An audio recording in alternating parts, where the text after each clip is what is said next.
Num país que parece um continente com limites territoriais tão extensos, ninguém pode esperar que o controle das fronteiras seja fácil. Mas quando o Jornal Nacional se dedicou a retratar essa dificuldade, acabou revelando algo mais grave. O Brasil não faz o mínimo necessário para proteger seus domínios e sua população de armas, de drogas, de criminosos que entram e saem quando e como querem. A série de reportagens sobre a vulnerabilidade das nossas fronteiras conquistou o prêmio ibero-americano Rei de Espanha. Foi exibida em abril de 2002 e continua atual. Dividimos os mais de 15.700 quilômetros da nossa fronteira em 4 pontos. No sul, o repórter Ricardo Azeredo percorreu quase 1.800 quilômetros entre o Brasil, o Uruguai e a Argentina. Nas barrancas do Rio Uruguai, ele registrou a ação dos contrabandistas. Encontrou estranhos personagens da noite que tentavam impedir o roubo de gado e descobriu o incrível comércio clandestino controlado por um exército de motoqueiros. O repórter Wilson Kirsch mergulhou nos bastidores da mais movimentada fronteira brasileira, em Foz do Iguaçu. Num trecho de 200 quilômetros, flagrou a ação dos bandidos que fazem de tudo para enganar a fiscalização na Ponte da Amizade. E as quadrilhas que demoram 5 minutos para levar um carro roubado no Brasil para o Paraguai. No Centro-Oeste, o repórter Fernando Parracho constatou que as organizações criminosas escolheram a região de quase 2.300 quilômetros para suas operações. Uma área onde se chega a outro país atravessando a rua. E na sensível e extensa fronteira de quase 11.000 quilômetros na Amazônia, o repórter Idenilson Perim navegou por rios brasileiros, onde barcos colombianos e peruanos circulam livremente. O mesmo caminho usado por traficantes de armas e drogas. É por lá que começamos a nossa viagem.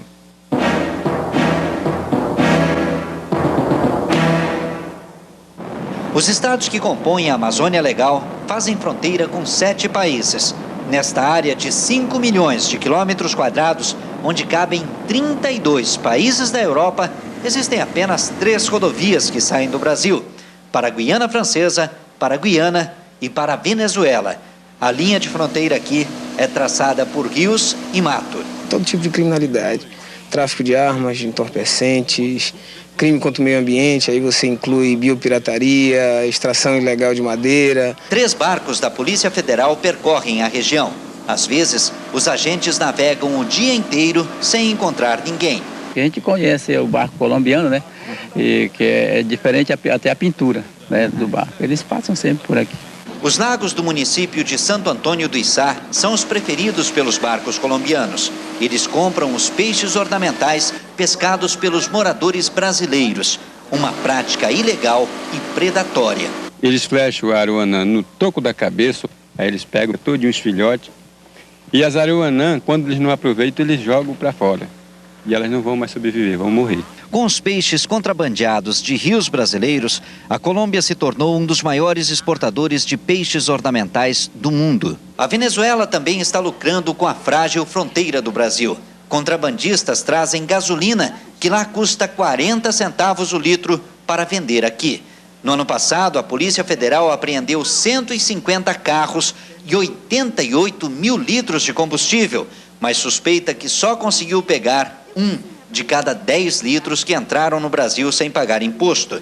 O euro, a moeda europeia, circula no comércio brasileiro de Oiapoque, a última cidade do Amapá antes da Guiana Francesa. Vem dinheiro de fora, mas vem também drogas e armas. Este fuzil, que dispara até 700 tiros por minuto, foi apreendido com um menino colombiano de 12 anos que navegava em águas brasileiras. A vizinhança com a Colômbia é o que mais preocupa o Brasil. A rua principal de Tabatinga, a 1.200 quilômetros de Manaus, é também a rua de entrada de Letícia, capital de província da Colômbia. O exército colombiano mantém um posto de vigilância. O Brasil não tem ninguém. Todo mundo atravessa de lá para cá, levando o que quiser, sem ser incomodado. A Polícia Federal prefere controlar a saída da cidade, que só pode ser pelo aeroporto ou pelo rio. Barcos estrangeiros podem entrar até 1.000 quilômetros em território brasileiro sem pedir autorização. Um tratado assinado em 1924 permite que barcos peruanos e colombianos usem rios da Amazônia como este, o Rio Içá, como rota de navegação. A Polícia Federal não pode exigir documentos, mas pode fiscalizar a carga e já aumentou o patrulhamento nesses rios de livre navegação. Os policiais param embarcações, percorrem trilhas que podem estar sendo usadas por traficantes e buscam a cumplicidade dos últimos brasileiros. Deixam sacolas com mantimentos, artigos de pesca e remédio em cada comunidade.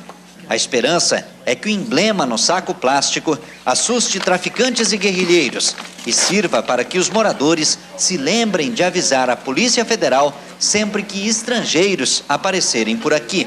Radares americanos apontados para a Colômbia revelaram que houve 607 voos de aviões desconhecidos sobre a Amazônia brasileira em janeiro do ano passado.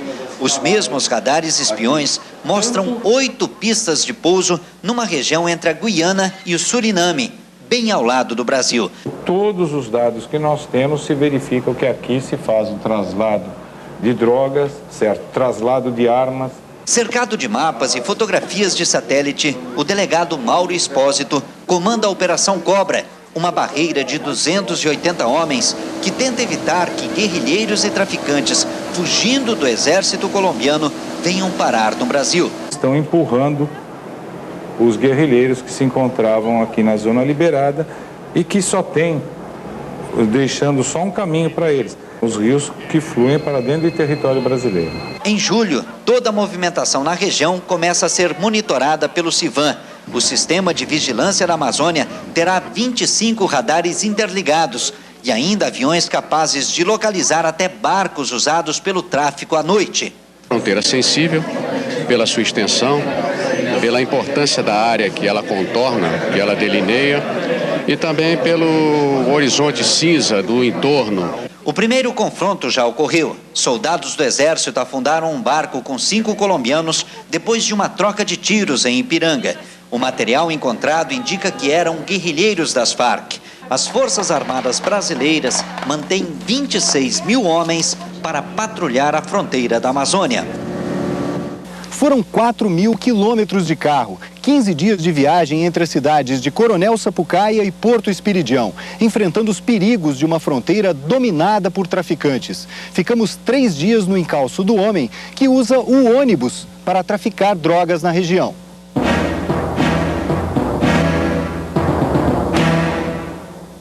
Mato Grosso tem 700 quilômetros de fronteira seca com a Bolívia.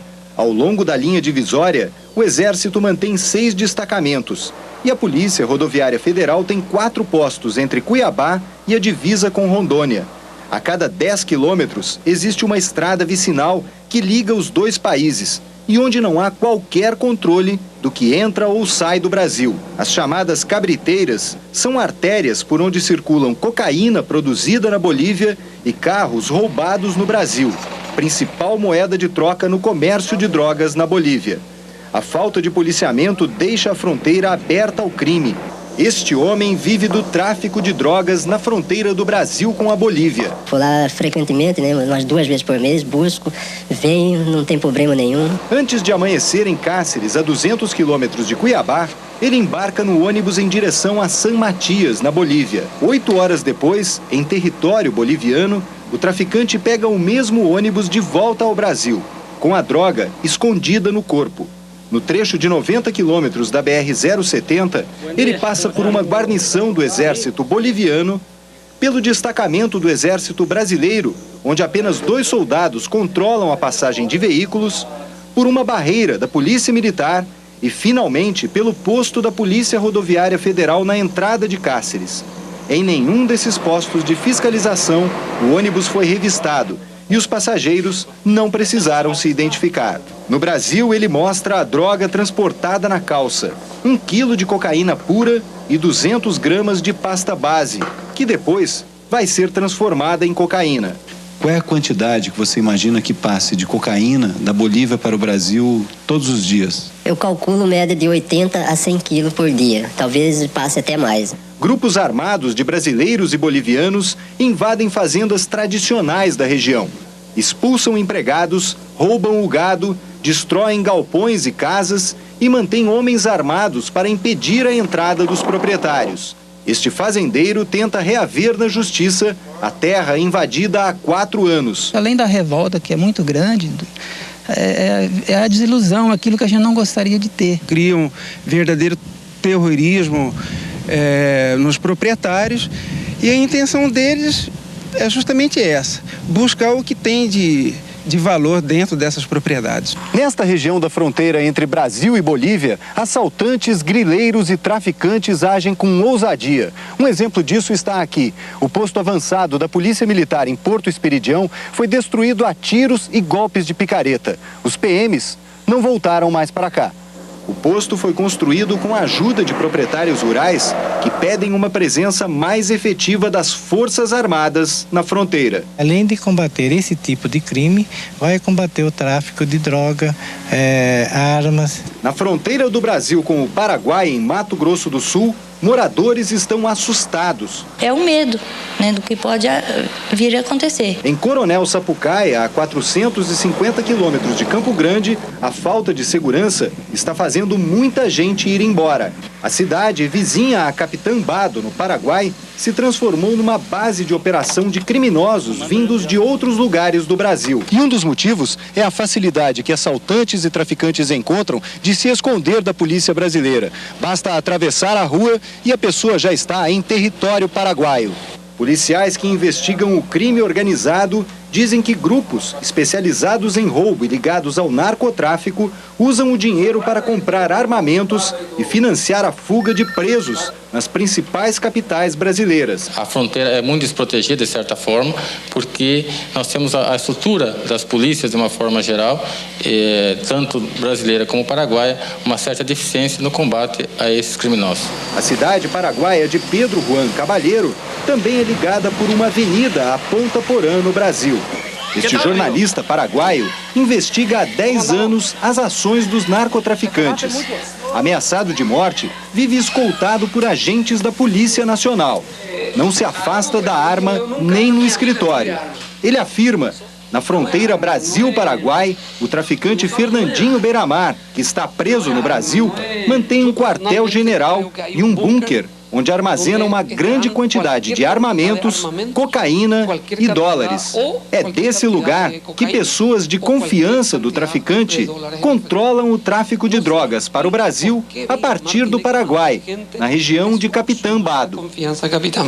Passamos 10 dias na Ponte da Amizade, entre Foz do Iguaçu e Cidade do Leste, registrando o combate ao tráfico de drogas e ao contrabando, num lugar em que circulam 15 mil pessoas por dia. Também subimos o Rio Paraná, uma fronteira natural que é vencida pelas quadrilhas em poucos minutos.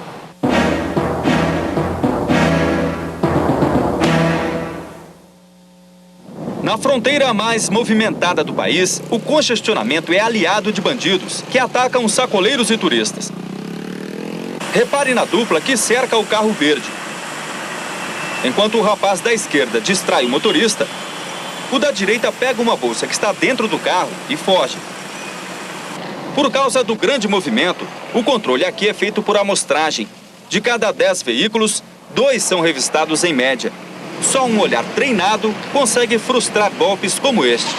A carroceria da caminhonete que voltava do Paraguai encobria fundos falsos, cheios de pacotes de cigarros. Esconder para não perder é a estratégia de quem traz mercadorias com venda proibida no Brasil, ou então não respeita a cota de compras limitada a R$ 375 por pessoa.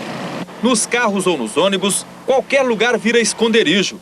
Fundos falsos, tetos, forros adaptados. Os motoboys que levam passageiros de um lado para outro da fronteira também entraram no esquema. O capacete na garupa é mais um disfarce para o contrabando. Neste caso, acessórios para telefones celulares. Aqui o fiscal se deu bem. O banco traseiro do táxi estava recheado com 1.000 CDs piratas.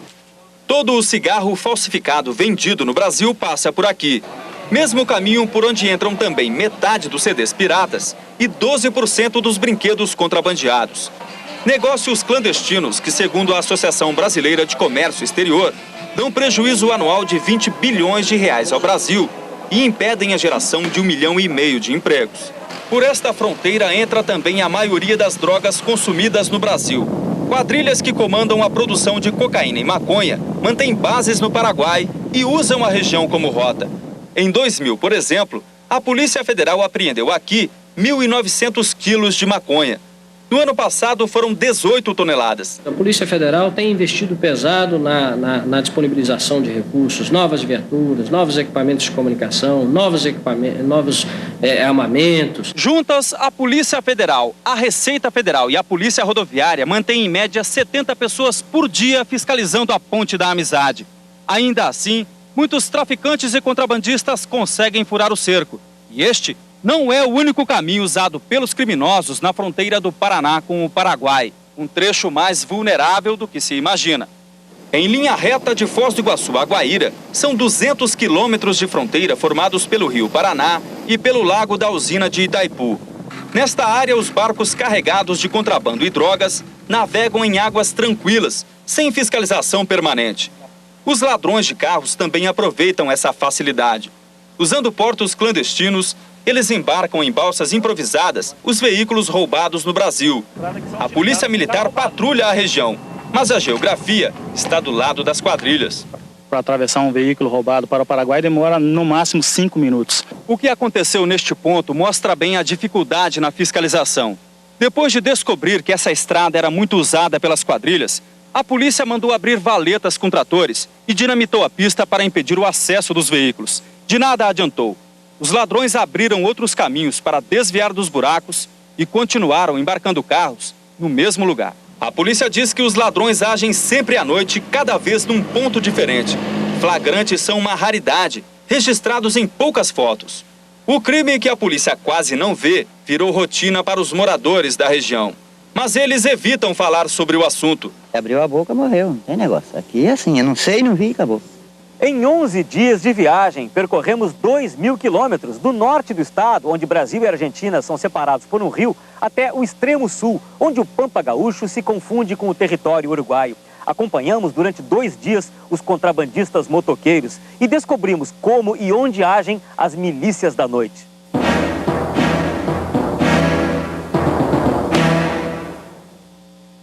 O rio Uruguai é a fronteira natural entre o Brasil e a Argentina no Rio Grande do Sul. Patrulhas da Polícia Militar tentam interceptar barcos clandestinos, mas são poucas equipes para muito rio. Basta a lancha se afastar para que os botes saiam da mata nas margens e alcancem o outro lado, numa travessia ilegal. É assim que o contrabando se mantém nesta região. É possível fazer alguma coisa? É negativo, aí é com o pessoal da Argentina, que é o pessoal que fiscaliza a metade do rio para o lado deles, né? O contrabando usa também a Ponte Internacional de Uruguaiana, principal entrada de cargas por terra do Brasil. Com uma câmera escondida, fomos até este açougue, na cidade argentina de Paso de los Libres. Esta carne, que no Brasil custa 4 vezes mais, está sendo preparada para o contrabando. A entrada do produto argentino está proibida no Brasil pelo risco de contaminação por febre aftosa. Depois de embrulhada em sacos plásticos, a carne é escondida sob os bancos do carro. O motorista é parado na aduana pelos fiscais brasileiros, mas eles dão apenas uma rápida olhada no porta-malas e liberam a passagem. Na última fronteira brasileira, no extremo sul, é o terreno que favorece ainda mais o contrabando. Brasil e Uruguai se confundem no Pampa. É noite de lua clara, ideal para os ladrões conduzirem o gado até o Uruguai. O policial mostra a cerca derrubada por onde passou o rebanho roubado na última noite. Essas pedras aqui é para apertar e eles cruzarem normal.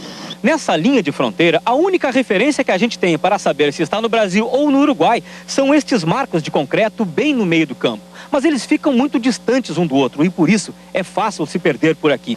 Nesta noite, apenas 3 homens para quase 250 quilômetros de fronteira. Temos que contar com a sorte de estar no lugar onde eles poderão passar naquela noite. Com a patrulha deficiente, os fazendeiros da região agem por conta própria. Muitos organizaram grupos de vigilância bem armados que passam a noite rondando os campos, tentando encontrar algum invasor. Porque é uma barbaridade roubarem do jeito que estão roubando e fica por isso no mais. Então nós queremos agora fazer um combate para para eliminar com eles, para poder parar com o roubo, né? Nem durante o dia o problema desaparece. O gado pasta entre os marcos, passando de um país para o outro. Antônio Barreto conhece todos esses caminhos. Já cumpriu mais de 10 anos de prisão por contrabando. Hoje é comerciante. Nos leva até os locais que, segundo ele, são usados pelos ladrões de gado e contrabandistas. O aeroporto desativado há 20 anos, segundo ele, está em plena atividade. A pista de 1.600 metros está limpa e sinalizada. Barreto diz que nem sempre os aviões pousam. Vão atirando, ele não para, ele vai largando daí de um certo meio para lá, vai atirando as caixas. E as caminhonetas dos donos da mercadoria vem juntando. A fronteira é confusa também na área urbana. Santana do Livramento, no Brasil, e Rivera, no Uruguai, parecem uma cidade só. A linha divisória é a rua com tráfego livre para os dois lados. Dali, seguimos para Aceguá, no lado brasileiro. Uma cidade que vive de vender produtos para os uruguaios. No outro lado da fronteira, um homem leva de bicicleta 120 quilos de produtos comprados em Aceguá para revender em Melo, a 60 quilômetros. Mas na cidade uruguaia, são as motos os principais veículos do contrabando. Eles saem sempre em grupos, seguem pela rota dos caminhões de carga. Perto da fronteira, deixam o asfalto, atravessando fazendas e vilarejos rurais. Em 40 minutos, chegam ao Brasil. Para escapar da fiscalização, os uruguaios carregam as motos em postos comerciais improvisados na zona rural no lado brasileiro. Daqui, eles voltam para o Uruguai. Botijões de gás, refrigerantes, açúcar, frango congelado, 300 quilos de carga para cada um. Na saída, é preciso a ajuda dos colegas. O vai e vem de motos nesta rota comercial clandestina enche as estradas rurais. Os motoqueiros só entram no asfalto quando têm certeza de ter deixado para trás os trechos com fiscalização. Dali em diante, a única preocupação é manter o equilíbrio e torcer para que a moto aguente até o fim da viagem. E nós voltamos ao Brasil, passando pela aduana uruguaia e pela brasileira. Nenhum fiscal nos fez parar. A Receita Federal vai intensificar o combate ao contrabando de gasolina na fronteira com a Venezuela, um tipo de crime que deve aumentar com o reajuste do combustível no Brasil a partir de sábado. A Polícia Federal vai manter os quase 300 homens que patrulham a fronteira com a Colômbia para impedir a entrada de traficantes e guerrilheiros. O Exército pretende aumentar os postos de controle do Projeto Calha Norte, que atua principalmente na região de fronteira da Amazônia. Nós estamos criando novos pelotões especiais de fronteira. Na fronteira com a Colômbia, nós inauguramos ano passado um pelotão em Pari Cachoeira, estamos construindo um outro em Tunuí Cachoeira. Então nós estamos também aumentando a presença das Forças Armadas nessa linha de fronteira. No centro-oeste, fronteira com a Bolívia e o Paraguai, a Polícia Rodoviária Federal diz que tem apenas 1/3 do pessoal necessário para vigiar essa região da fronteira. Em Foz do Iguaçu, a Receita Federal afirma que vai aumentar a fiscalização do contrabando na Ponte da Amizade, atuando em conjunto com a Polícia Federal, que vai contratar novos agentes. O reforço será seguido na fronteira sul do país. O combate ao crime organizado nas regiões de fronteira não é uma preocupação apenas do Brasil, mas de todos os países do Mercosul. Até o fim do ano, vai ser implantado um banco de dados criminais que poderá ser consultado em tempo real pelas polícias dos 6 países. E o Brasil apresentou ao Mercosul um plano específico de combate à corrupção nas regiões de fronteira.